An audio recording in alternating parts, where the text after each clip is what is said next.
Chers poissons, voici votre guidance et on commence tout de suite avec l'énergie qui vous accompagne. Elle est déjà sortie pour le signe des Capricornes, c'est l'énergie de Gabriel. Alors, Gabriel, comme vous pouvez le constater, il est associé à la Lune, donc ça nous parle de l'imagination, ça nous parle du ressenti, ça nous parle de l'intuition. Et c'est un archange qui apporte l'esprit de vérité.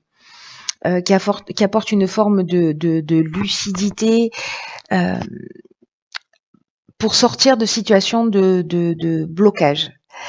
Alors là, il y a une idée de se reconnecter avec soi, de se reconnecter à ses ressources, de trouver la clé en soi pour sortir des situations.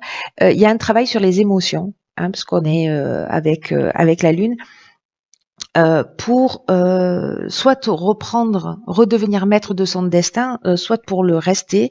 Mais en tout cas, il y a une idée ici de faire appel à ses ressources intérieures pour ne plus subir des situations.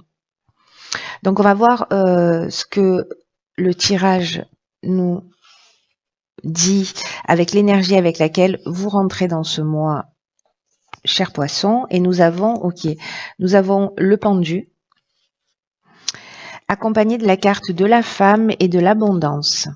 Ok. Alors, le pendu nous parle de changement de perspective pour moi. Alors, est-ce que vous rentrez avec cet état d'esprit? Peut-être de prendre conscience de ses limites ou de changer d'angle de vue sur justement le bonheur, l'idée que vous avez de l'abondance. Alors soit lié à une femme, soit c'est votre énergie féminine que vous allez mettre en avant, que vous soyez un homme ou une femme, soit c'est par rapport à une femme. Et donc du coup, en fait, il y a vraiment cette idée pour moi d'apprendre et de se connecter à son monde intérieur pour changer d'angle de vue. Alors ça peut être sur l'amour d'une manière générale, sur les relations ou sur sa vision précisément de l'abondance, du confort, du bien-être, voilà, de la perception qu'on en avait. Alors soit c'est des situations qui vont se proposer, soit vous êtes déjà en train vous êtes déjà dans cette énergie-là de vous poser des bonnes questions pour savoir peut-être ce qu'il vous faut, ce qui vous rend heureux. Peut-être que vous découvrez des choses nouvelles sur vous ou à travers une femme. C'est possible. On peut aussi dans l'énergie, dans l'ombre de cette carte, on peut se sentir aussi dans une période de stagnation ou d'auto-sabotage, précisément par rapport à son confort, à son bien-être, par rapport à l'idée que l'on a de l'amour ou des relations. Et peut-être de se positionner dans un état d'esprit de victime. Il y a cette option qui est possible. Donc, je ne sais pas dans quel état d'esprit vous-même vous êtes, mais là, ce qu'on vous dit, c'est que votre cœur, il a des plans plus grands pour vous, hein, enfin, votre âme a des plans plus grands pour vous, et qu'il faut ouvrir votre cœur. Voilà, qu'il faut laisser circuler quelque chose comme cette cascade là qui tombe dans ce lac. C'est comme si là il y avait une leçon à apprendre en modifiant sa perception, en modifiant son angle de vue, en se décalant un peu sur la droite ou sur la gauche pour voir les choses sous un angle différent. Alors on va voir quel est l'objectif là. Je suis très curieuse. Hein. Ok, d'accord. Alors ici on a donc deuxième arcane majeur, on a la mort et la renaissance. Et ici, nous avons deux cartes, la carte des chênes et la carte de l'hiver, donc on est en plein dedans pour cette saison. Donc, est-ce que c'est une prise de conscience justement pour sortir, pour se libérer de ces chaînes, avoir un sentiment, parce que les chaînes, ce dont ça nous parle, c'est peut-être un sentiment de soumission, de situation bloquée.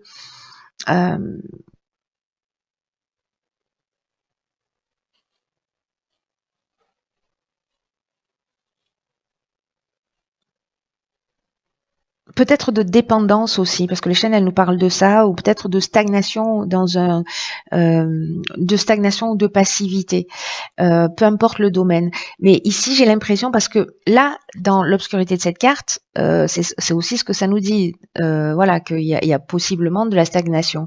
Donc, est-ce qu'ici, précisément par rapport à ça, vous êtes en train de prendre conscience d'un certain nombre de choses, de changer d'angle de vue pour vous libérer de dépendance, d'une forme de passivité ou d'une forme de stagnation, ou d'avoir le sentiment que d'être dans un blocage dans un des domaines de votre vie. Et ici, c'est la fin d'une situation avec la carte de la mort. C'est la fin d'une situation et c'est une renaissance. Hein. En plus, ce sont des cartes qui se suivent, c'est-à-dire qu'en fait, on change d'angle de vue pour voir les choses différemment. C'est-à-dire qu'ici, on a le 12, la carte 12 pour le pendu et la carte 13 pour la mort. Donc en fait, c'est vraiment un cheminement vraiment très intéressant. Donc là, vous êtes en plein cycle de transformation, de renaissance, de transition, de nouvelles croyances, de nouveaux fondements. Voilà, il y a des fins avec une mort symbolique et c'est un processus qui est en train de s'initier, peut-être qui a commencé cet hiver. Bon là on est encore dans cette période, mais peut-être qu'il a commencé déjà depuis quelques mois. Donc là il y a une idée de faire le ménage un peu sur le passé, de peut-être des attachements au niveau sentimental. Il y a peut-être quelque chose à laisser mourir. Voilà, que ce soit à l'intérieur de vous ou à l'extérieur de vous en termes d'événements, de situations, il y a peut-être quelque chose à laisser mourir et voilà, dont il faut se détacher. C'est magnifique, hein, parce que voilà, c'est une belle occasion de mourir pour renaître. Voilà, c'est pas forcément simple, hein, mais voilà, comme je le dis depuis le début des guidances là, c'est qu'il y a la destruction, mais pour construire sur des bases, sur de nouvelles bases et des bases qui soient plus solides. Alors, dans le domaine professionnel, nous avons le cavalier de coupe, nous avons l'éloignement et l'ascension. Ok. Alors.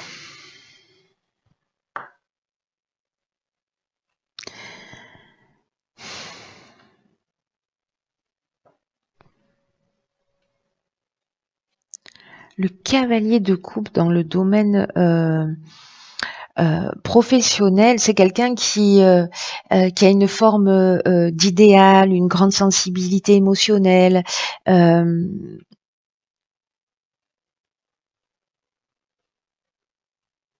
y a peut-être aussi chez lui une forme de mélancolie.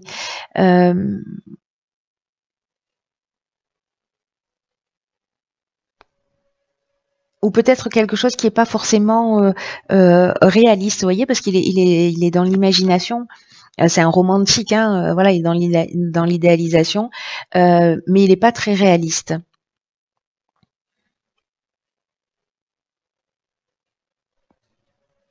Alors, est-ce que vous avez un niveau de sensibilité qui est très élevé? Alors, c'est le cas hein, pour vous les poissons déjà d'une manière générale.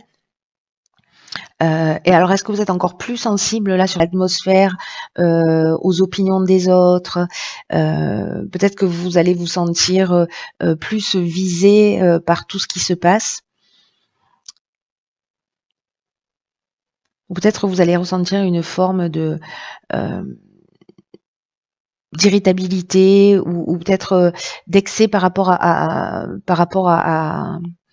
l'existence. Mais en même temps, avec les cartes qui suivent, j'ai l'impression que peut-être que vous allez laisser vraiment quelque chose derrière vous, pour le coup, avec cette carte de l'éloignement, c'est-à-dire avoir cette prise de recul qui concerne le domaine professionnel pour passer à autre chose. Voilà, pour passer à autre chose avec cette carte de l'ascension, on est dans l'évolution, personnelle, on est dans la réussite professionnelle aussi, on est dans le dépassement de soi, on est dans une augmentation. Alors, est-ce que justement vous avez des aspirations et que vous décidez de vous éloigner de ce que vous aviez pour partir vers votre réalisation? Voilà, mesurez bien ce dans quoi vous investissez au niveau professionnel ou au niveau matériel, hein, parce qu'on est dans ces deux domaines-là. En tout cas, il y a une prise de recul, il y a un éloignement Ça peut être aussi une forme de lâcher prise, hein, d'une manière plus subtile, où on va se prendre un peu moins la tête et puis on va y aller. Peut-être certains d'entre vous vont s'installer à leur compte parce que l'éloignement, c'est aussi ça, c'est aussi la prise d'indépendance. Et là, peut-être que vous allez faire quelque chose qui vous tient à cœur, qui nourrit votre sensibilité. Donc c'est possible aussi que vous vous éloigniez d'une situation ou que vous quittiez un emploi pour commencer à monter les marches de votre évolution personnelle et de votre réussite professionnelle, mais par vous-même. Voilà, vous allez dans la direction qui vous convient le mieux et vous faites une coupure avec ce qu'il y a derrière vous. Très intéressant. Tenez-moi au courant parce que là, ça a l'air vraiment. Alors, dans le domaine sentimental, qu'avons-nous? Nous avons la Lune, elle sort beaucoup la Lune. Amitié et ralentissement. Ok. Alors là, on est dans le domaine sentimental, mais dans le domaine relationnel d'une manière générale. Alors, la Lune, elle nous parle de quoi? Elle nous parle d'intuition, elle peut nous parler aussi de peur, d'illusion, de désappointement. Elle peut nous parler aussi d'une liaison amoureuse, parce qu'on est dans le domaine sentimental, qui soit peut-être un peu compliquée. Et encore une fois, par rapport à ce cavalier d'épée, ce que nous dit la Lune, c'est que il y a une espèce d'aveuglement à la vérité, ou alors peut-être qu'on a des rêves qui sont pas vraiment réalistes. On peut se sentir, je vais vous parler de la version positive, hein. Après, on peut se sentir aussi un peu désorienté ou avoir un sentiment d'inquiétude. Donc là, en fait, ce qu'on vous dit, c'est de prendre contact avec la réalité et en même temps de vous fier à votre intuition. Et là, donc, l'amitié, ça nous parle aussi parce qu'on peut être conjoint et ami, mais ça peut parler aussi d'amitié au sens strict du terme. Mais là, c'est l'amitié dans le sens relations fortes, des personnes sur lesquelles on peut compter. Et là, j'ai l'impression qu'avec cet éloignement peut-être que vous avez eu, vous avez l'impression peut-être de... Je vais vous dire le fond de ma pensée. C'est qu'en fait, j'ai l'impression que ce ralentissement, il est là pour que justement vous puissiez aller chercher à l'intérieur de vous, vous connecter à vos émotions réellement.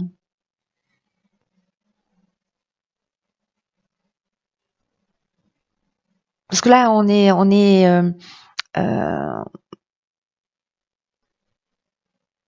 avec cette amitié. Alors, je sais pas, est-ce qu'il y a eu des contretemps, une espèce de relâchement vis-à-vis de vos amis parce que justement il y a ce besoin d'isolement ou par rapport aux personnes autour de vous, vous voyez, ou alors peut-être que vous avez l'impression qu'elles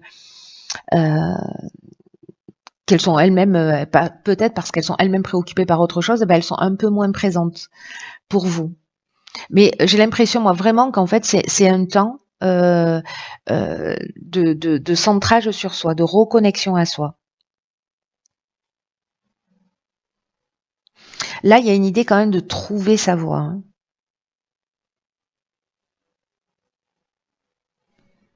On vous demande de vous fier à vos instincts et puis peut-être d'identifier aussi euh, vos peurs. Et ce qu'on nous dit, c'est peut-être là, parce que la Lune, elle nous parle de ça aussi. Elle nous dit que les choses, elles sont pas toujours ce qu'elles semblent être. La Lune, elle a un éclairage qui n'éclaire pas tout. Euh, donc en fait, c'est possible aussi que vous vous trompiez sur des relations amicales. Ou que vous ayez un jugement qui soit pas vraiment fiable ou solide. Après, ça peut être quelqu'un aussi qui profite de vous, hein, c'est possible. Mais du coup, voilà, attention à bien faire la différence entre votre intuition et votre imagination. Voilà, ce que vous supposez que les choses sont et ce que vous ressentez réellement au fond de vous. Donc il y a peut-être une situation là dans le domaine amical ou dans le domaine relationnel, peut-être voilà, peut-être une dispute avec avec un ami ou une distance qui s'est voilà, blocage, on voit pas les choses de la même manière, etc. Et peut-être que là, en fait, vous allez voir les choses d'une manière un petit peu différente. Parce qu'ici, précisément, on est dans un changement d'angle de vue. Hein. Dans un changement d'angle de vue avec cette mort et cette renaissance qui... alors, on va voir ce que vous réserve l'évolution... Ok, alors ici, on a, dans l'évolution personnelle et ou spirituelle, on a le 8 de Pentacle, la déchirure, et le génie. Alors il y a vraiment quelque chose qui s'arrête entre la mort, le pendu, on voit les choses sous un angle différent, il y a vraiment l'éloignement. Donc j'ai l'impression qu'un peu dans tous les domaines de votre vie, il y a quelque chose qui est en train de se transformer. Qui est en train de se transformer, alors pour le mieux, hein, parce que là avec l'éclair de génie, c'est-à-dire que vous voyez les choses clairement. Il y a peut-être des choses qui vous ont échappé jusque-là, où vous aviez l'impression de les voir clairement, et puis finalement vous vous rendez compte que non, en fait, vous n'étiez pas sous le bon angle de vue.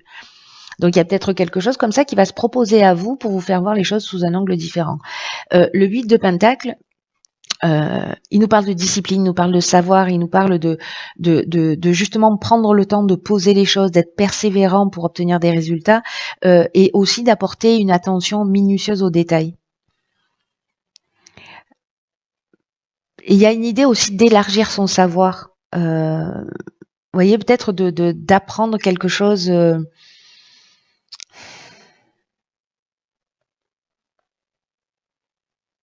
Alors ça peut nous dire aussi que qu'il y a un déséquilibre, si c'est un blocage pour vous, qu'il y a un déséquilibre d'attention, peut-être dans votre domaine professionnel au détriment de votre couple ou de votre développement personnel, ou l'inverse. Voilà, que votre couple finalement voilà, vous empêche de vous développer vous à titre personnel ou de vous investir professionnellement parce que c'est pas qu'il vous empêche, c'est que vous mettez l'énergie dans voilà. Donc ça peut marcher dans tous les sens. Mais en tout cas, il y a des réglages et des récompenses qui sont nécessaires dans la conscience de soi. Et j'ai l'impression avec cette carte de la déchirure, parce que c'est une carte l'air de rien qui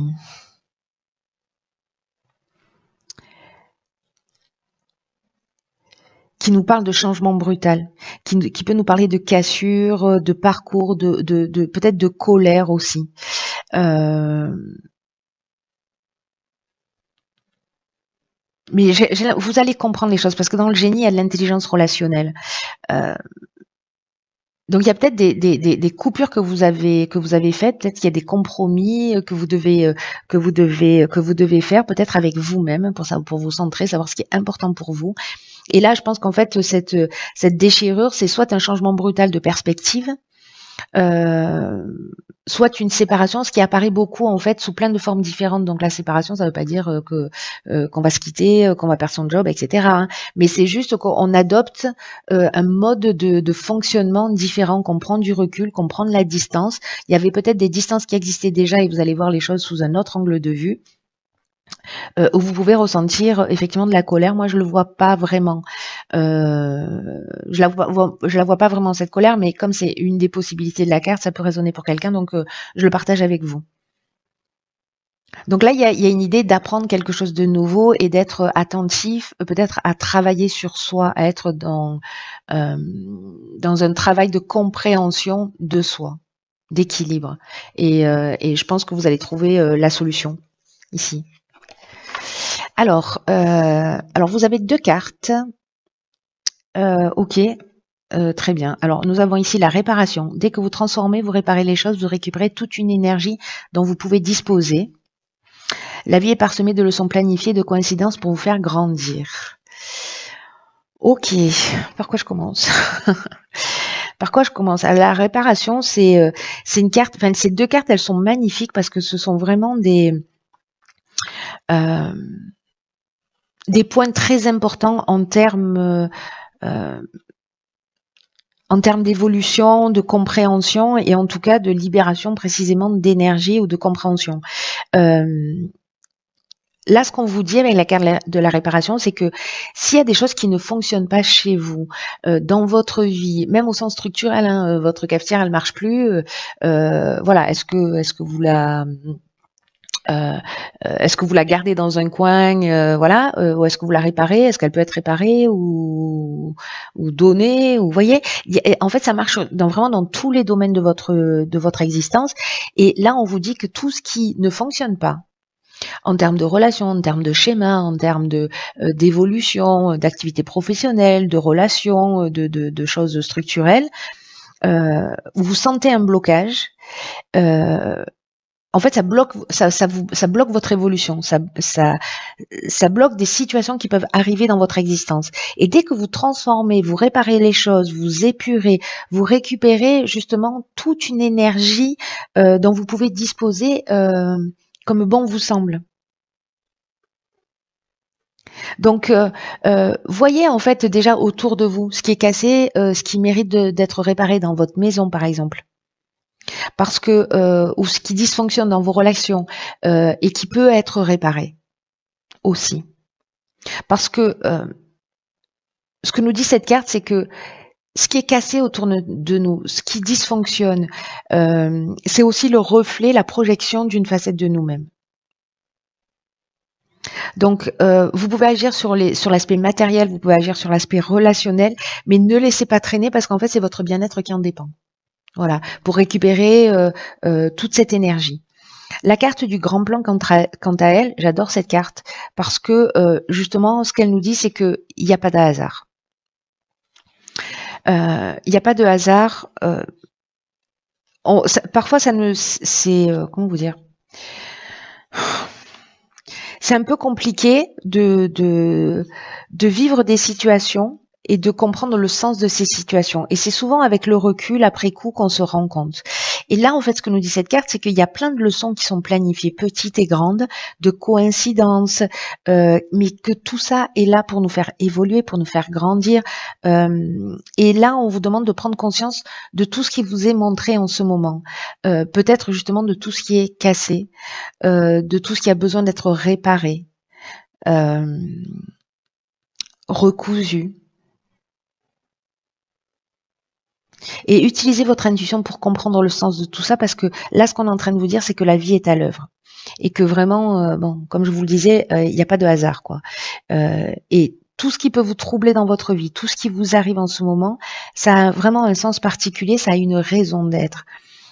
Parce que l'idée, c'est que vous êtes en train d'évoluer, vous êtes en train de franchir des caps, d'apprendre sur vous-même, sur votre mode de fonctionnement. En tout cas, ce qu'on nous dit là, c'est qu'il y a peut-être quelque chose à modifier que vous allez observer pour être dans la meilleure version de vous-même.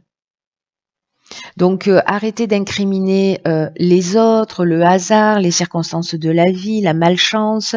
Et quand vous allez arrêter de transférer votre responsabilité et que vous allez, vous, commencer à réparer ce qui est cassé, la roue va tourner instantanément. C'est votre état d'esprit, en fait, qui va faire toute la différence. Après, c'est évident que c'est bien plus confortable de dire, voilà, de faire un transfert de responsabilité, hein. De rejeter la faute sur les autres, mais voilà, n'oubliez pas que quoi ce qui se passe à l'extérieur, c'est le reflet de ce qui se passe à l'intérieur. Aussi bien quand c'est doux que quand ça l'est pas. Prenez vraiment bien soin de vous parce que personne ne le fera à votre place. Je vous embrasse très très fort et je vous dis à très vite pour une nouvelle guidance.